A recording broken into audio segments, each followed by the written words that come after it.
오늘 우리 함께 볼 하나님 말씀은 누가복음 24장 13절에서 35절까지 말씀입니다. 누가복음 24장 13절에서 35절까지 말씀입니다. 제가 봉독해 드리도록 하겠습니다. 그날에 그들 중 둘이 예루살렘에서 25리 되는 엠마오라 하는 마을로 가면서 이 모든 된 일을 서로 이야기하더라. 그들이 서로 이야기하며 문의할 때에 예수께서 가까이 이르러 그들과 동행하시나 그들의 눈이 가리어져서 그인 줄 알아보지 못하거늘 예수께서 이르시되 너희가 길 가면서 서로 주고받고 하는 이야기가 무엇이냐 하시니 두 사람이 슬픈 빛을 띠고 머물러 서더라. 그 한 사람인 글로바라 하는 자가 대답하여 이르되 당신이 예루살렘에 체류하면서도 요즘 거기서 된 일을 혼자만 알지 못하느냐. 이르시되 무슨 일이냐. 이르되 나사렛 예수의 일이니 그는 하나님과 모든 백성 앞에서 말과 일에 능하신 선지자이거늘 우리 대제사장들과 관리들이 사형 판결에 넘겨주어 십자가에 못 박았느니라. 우리는 이 사람이 이스라엘을 속량할 자라고 바랐노라. 이뿐 아니라 이 일이 일어난 지가 사흘째요.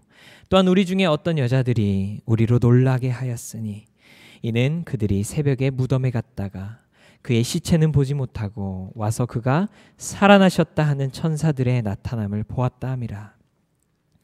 또 우리와 함께 한 자 중에 두어 사람이 무덤에 가 과연 여자들이 말한 바와 같음을 보았으나 예수는 보지 못하였느니라 하거늘 이르시되 미련하고 선지자들이 말한 모든 것을 마음에 더디 믿는 자들이여 그리스도가 이런 고난을 받고 자기의 영광에 들어가야 할 것이 아니냐 하시고 이에 모세와 모든 선지자의 글로 시작하여 모든 성경에 쓴 바 자기에 관한 것을 자세히 설명하시니라. 그들이 가는 마을에 가까이 가매 예수는 더 가려 하는 것 같이 하시니 그들이 강권하여 이르되 우리와 함께 유하사이다. 때가 저물어 가고 날이 이미 기울었나이다 하니 이에 그들과 함께 유하러 들어가시니라. 그들과 함께 음식 잡수실 때에 떡을 가지사 축사하시고 떼어 그들에게 주시니 그들의 눈이 밝아져 그인 줄 알아보더니 예수는 그들에게 보이지 아니하시는지라.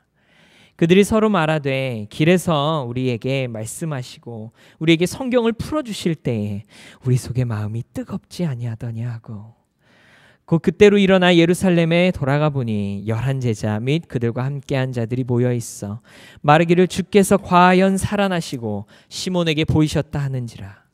두 사람도 길에서 된 일과 예수께서 떡을 떼심으로 자기들에게 알려주신 것을 말하더라. 아멘.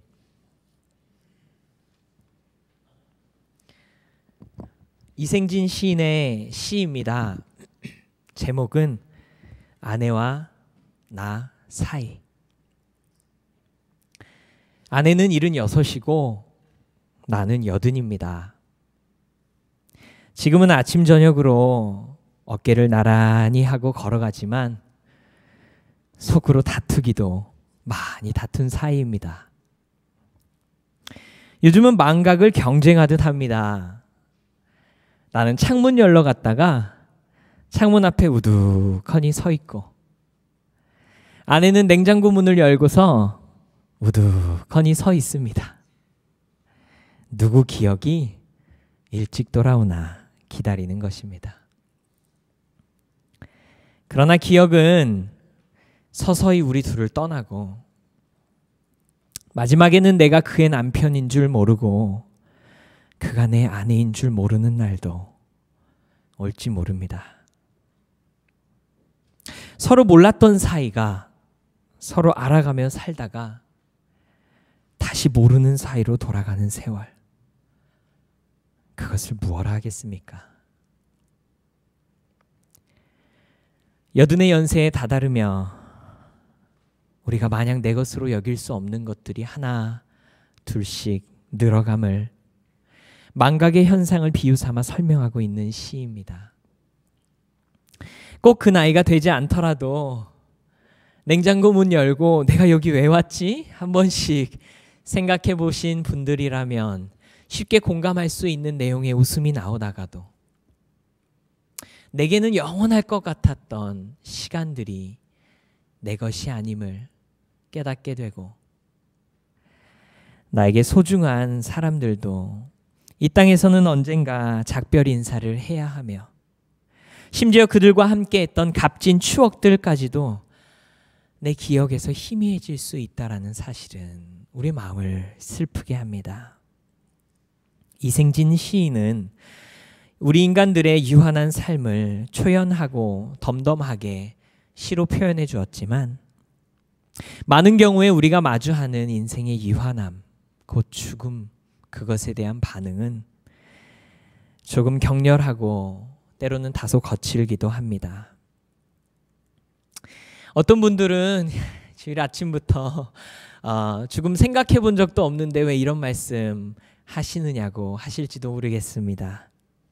불멸을 집착했던 진시황 아니고서야 우리는 내 삶, 추억, 젊음의 상실에 큰 거부감 없다고, 그게 인생 아니냐고 하실지도 모르겠습니다. 그러나 우리는 우리가 생각하고 인지하는 것보다 훨씬 더 삶의 유한함을 의식하고 영향을 받고 살아감을 봅니다.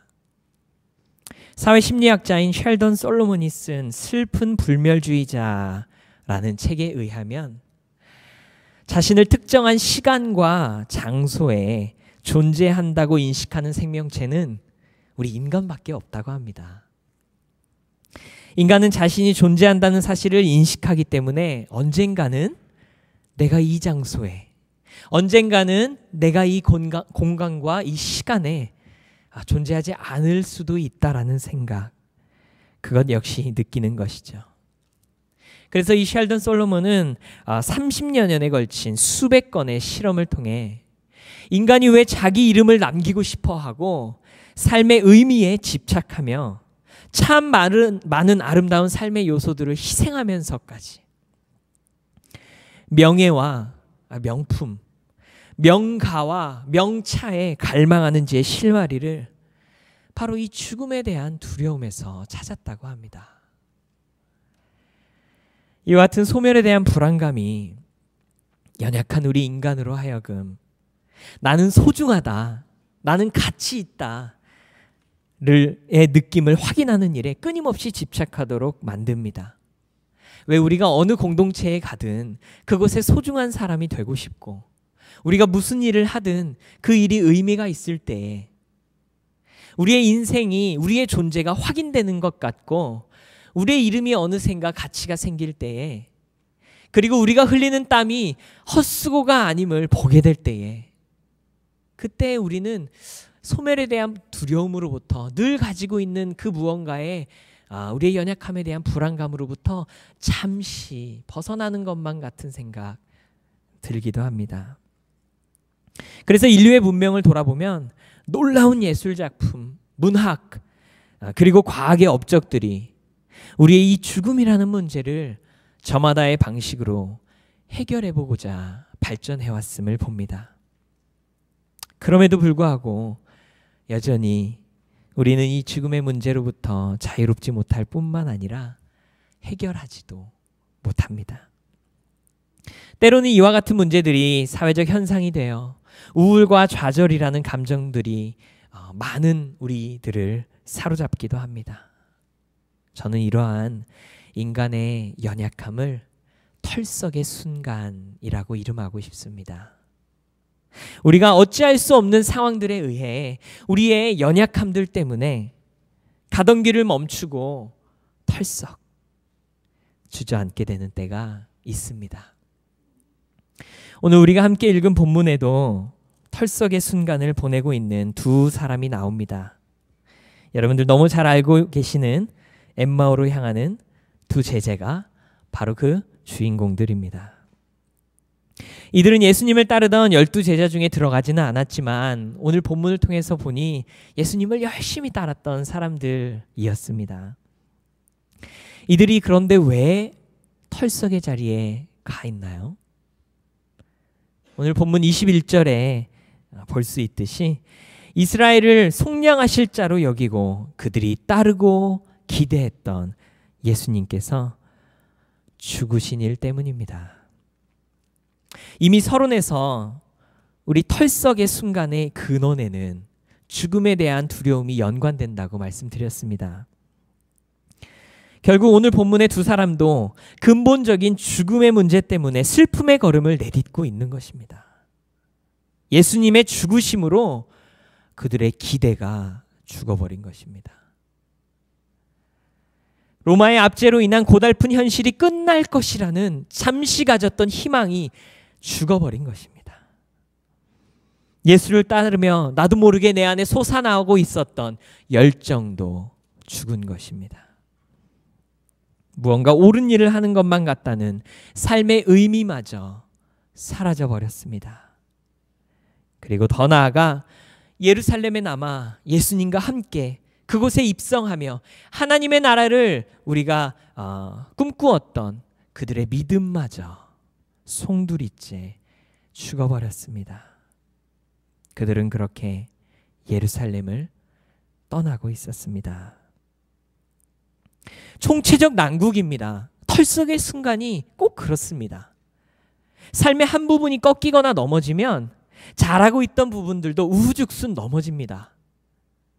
기대하고 있던 일 하나가 잘 안 된 것뿐인데 털썩 주저앉자마자 용기도 열정도 신념도 인간관계도 심지어 믿음마저도 통째로 흔들리는 경험할 때가 있습니다.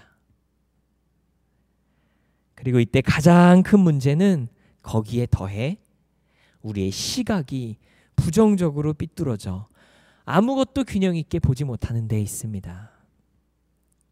오늘 본문 16절에 이 두 사람이 눈이 가려져서 예수님을 가까이에서 보고도 알아보지 못했다고 합니다. 털썩의 순간 그들의 시각이 흔들려 버린 것입니다. 예수님, 부활하신 예수님을 잘 알아보지 못하는 이야기는 사실 복음서의 다른 이야기들에서도 많이 나오는 것으로 보아 부활하신 예수님의 형체 자체가 우리가 전에 알던 것과 조금 달라져서 알아보지 못했다고 칩시다. 우리 본문 22절부터 24절까지 보면 이들은 그분의 형상 자체를 못 알아본 것뿐만 아니라 부활의 소식이 마리아를 포함한 여인들에 의해 무덤을 찾아갔던 여인들에 의해 무덤이 비었고 한 천사를 통해 예수님께서 살아나셨다라는 소식을 들었는데도 게다가 재차 그들과 함께 지냈던 다른 제자들이 그 빈 무덤을 확인하고 왔음에도 부활의 소식을 믿을 수 없었습니다. 한 번 주저앉은 믿음은 도무지 회복될 기미가 보이지 않았습니다. 눈앞에 부활하신 예수님이 나타나셨는데 볼 눈이 없었고 두 번이나 예수님의 무덤이 비어있는 소식을 들었는데도 그 부활의 소식을 들을 귀가 없어져 버렸습니다. 그들에게 남은 것은 삐뚤어진 시각, 그렇게 의롭고 선하신 예수님이 왜 죽으셔야만 했는가 하는 세상에 대한 분노, 그럼 그렇지 역시 세상은 힘 있는 자들만 위한 것이지 라는 그릇된 신념, 그것만 남았습니다. 우리도 털썩의 자리에 가면 눈과 귀가 하나의 부정적인 필터를 장착할 때가 있습니다.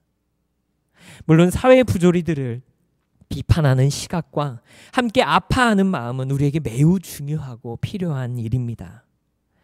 그러나 그들이 믿는 바만 보였고 들렸던 오늘 본문의 두 제자들처럼 우리의 털썩의 순간에 그런 여러 가지 안타까운 사실들은 보이고 불편한 진실들은 들리는데 내 앞에 계신 부활의 예수님은 안 보이고 주변에 들려오는 기쁨의 소식들은 안 들릴 때가 있다는 말입니다. 이와 관련하여 한 1년 전쯤 우리 청년부와 예배하면서 설교 중에 나누었던 이야기 한 번 더 소개해 드릴까 합니다. 이미 들었던 청년들 다시 한번 새로운 마음으로 엄마 뱃속에 있는 두 태아의 대화입니다. 한 태아가 묻습니다. 너 이곳 밖의 삶을 믿어?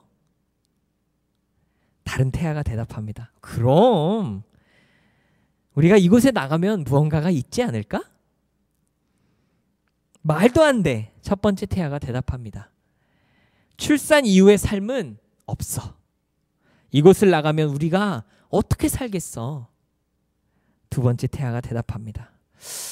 잘은 모르겠지만 어쩌면 우리 발로 뭐 걸어 다니거나 우리 입으로 먹거나 그렇게 우리가 지금 상상도 못하는 어떤 감각들이 생겨서 살 수 있지 않을까?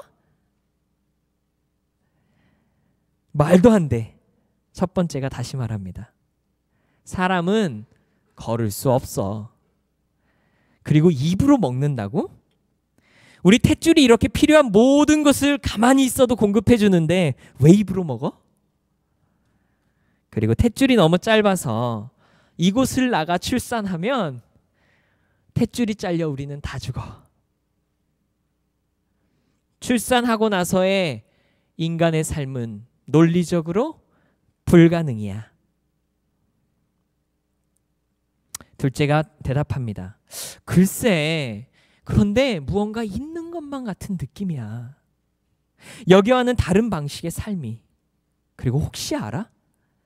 우리가 탯줄로부터 자유하게 될지. 첫째가 답합니다.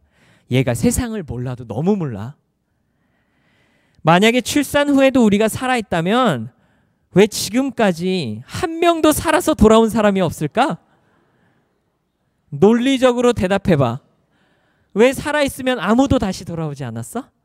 출산 후에는 죽음밖에 없어. 어둠과 적막밖에 없을 거야. 둘째가 대답합니다. 글쎄, 그래도 출산하면 엄마를 만나잖아. 엄마가 무언가 우리를 돌봐주지 않을까? 첫째가 대답합니다. 엄마? 너 엄마를 믿어? 지금 이들이 어디 있죠? 엄마 뱃속에. 너 똑똑한 줄 알았더니 바보구나. 만약 엄마가 세상에 존재한다면 내 앞에 데리고 와. 그러면 내가 믿을게. 둘째가 대답합니다. 나도 엄마가 안 보여. 나도 엄마를 볼 수는 없어. 그런데 엄마는 늘 우리 주변에 있는 느낌이야. 뭔가 엄마에게 둘러싸여 있는 거랄까? 첫째가 말합니다. 나는 보는 것만 믿어.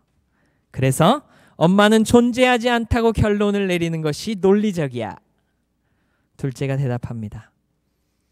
그런데 말이야, 조용할 때, 우리가 아무 움직임 없을 때 귀를 잘 기울이면 저 높은 곳에서 엄마의 사랑하는 음성이 들려.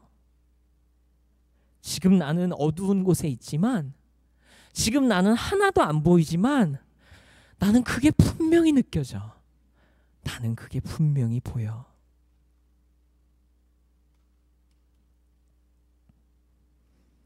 기대와 소망을 잃고 털썩 주저앉아 예루살렘을 떠나던 두 사람의 곁에 예수님이 계셨지만 그들은 보지 못했습니다.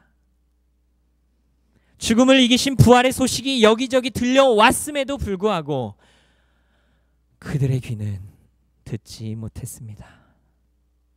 마치 엄마의 뱃속에 있으면서 엄마의 존재를 의심하고 믿지 못하는 아기의 비유처럼. 하지만 이 비유 속에 둘째 태아가 어둠 속에서 엄마의 존재를 느꼈던 부분에서 희망을 봅니다. 털썩의 순간 우리의 눈은 감기고 우리의 귀는 막히지만, 그래서 비판적 시각으로 논리성 운운하며 부활의 소식, 기쁨의 소식 부인하지만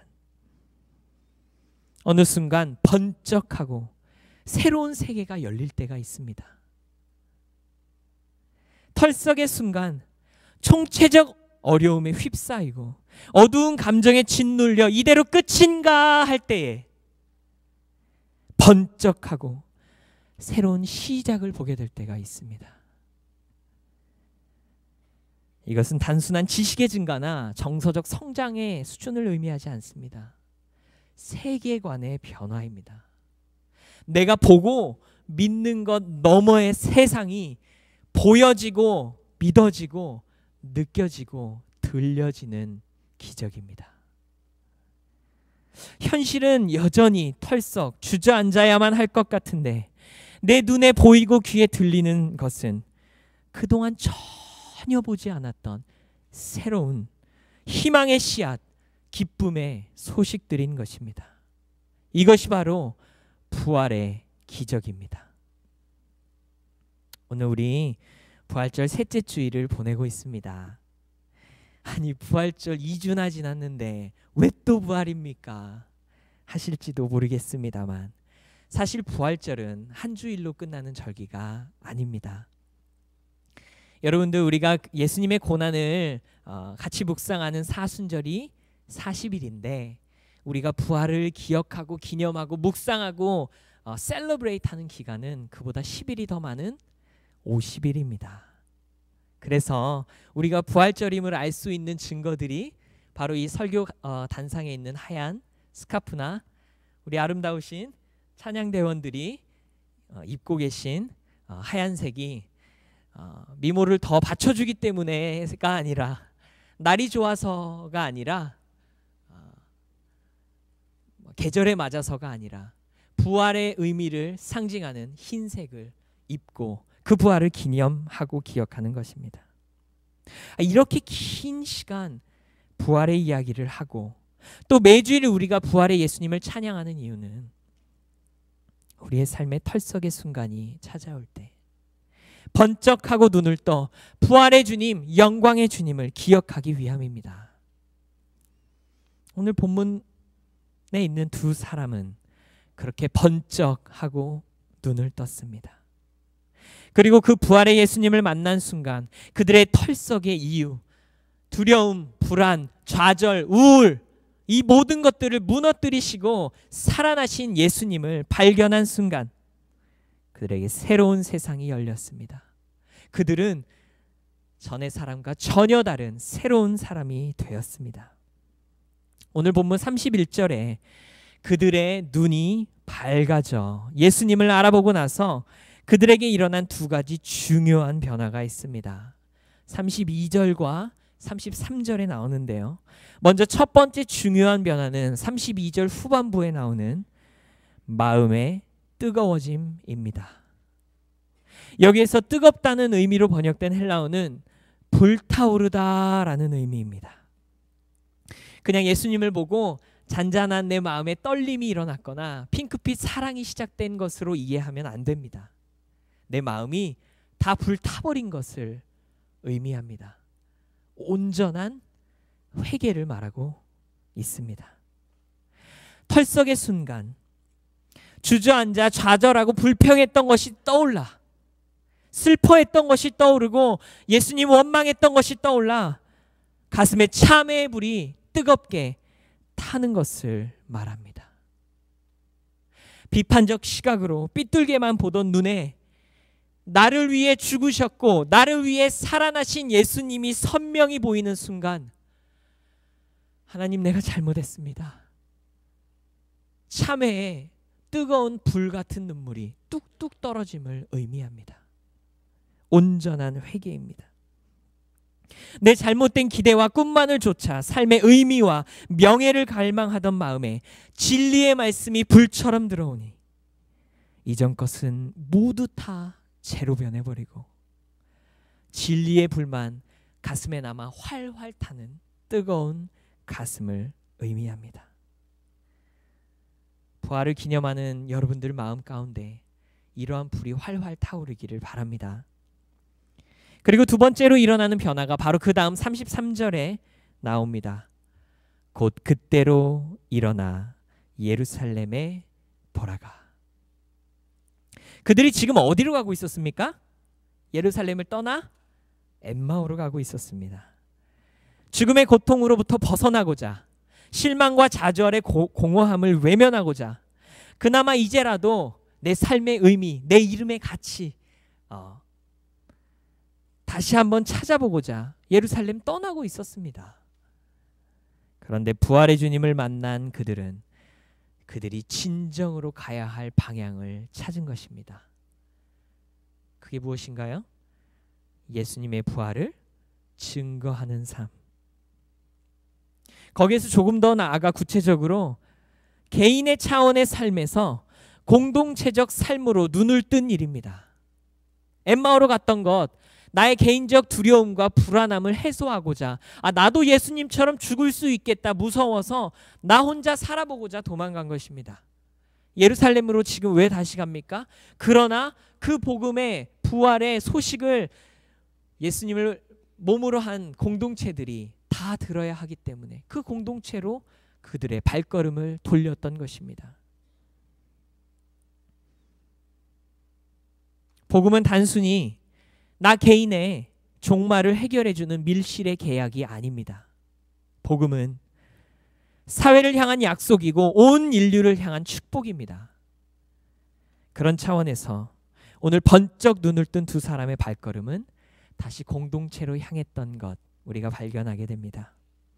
그리고 이 발걸음이 바로 교회를 시작하게 합니다. 사도행전의 놀라운 기적의 서막이 열리는 발걸음이었습니다. 여러분들 이미 잘 아시듯이 누가복음과 사도행전은 같은 저자 누가가 연결적으로 쓴 책입니다. 실제로 오늘 눈을 뜬 사람에게 나타난 이 두 가지 변화, 32절에 가슴이 뜨거워짐, 33절에 그들의 발걸음이 공동체로 향해 부활의 복음을 들고 소망을 안고 나아가는 이 두 가지 변화가 사도행전의 숱하게 사도들에게, 바울에게, 초대교인들에게 동일하게 나타남을 우리가 발견합니다. 그리고 털썩의 순간 번쩍하고 뜬 눈은 새로운 세계를 보고 믿고 맛본 눈은 이전에 그들을 두렵게 하고 불안하게 하고 우울하게 했던 여러 가지 실패, 환난, 심지어 죽음마저도 막을 수 없는 새로운 사람으로 만들었습니다. 여러분 바울 기억하시죠? 갑작스러운 털썩의 순간을 보내 번쩍하고 눈을 뜬 때부터 배가 파선해도 풍랑이 일어도 감옥에 갇혀도 그는 주저앉지 않았습니다. 제자들도 사도행전 살펴보면 늘 하는 거 무엇입니까? 사내들인 공회에 잡혀가고 풀려나면 잡혀가고, 그러나 그들은 잡힌 이후에도 이전 같았으면 엠마오로 100번 도피했을 그들 다시 한번 말씀을 향하여 공동체를 향하여 그들의 발걸음을 쉬지 않고 돌리는 것 우리 발견합니다. 오늘 우리 교동문을 통해 함께 읽었듯이 사방으로 우겨쌈을 당하여도 우겨쌈을 당하지 않고, 낙심하는 일을, 답답한 일을 당하여도 낙심하지 아니하는 이유, 예수님의 생명이 그들 안에 있었기 때문입니다. 부활하신 주님의 생명이 활활 그들 안에 타올랐기 때문입니다.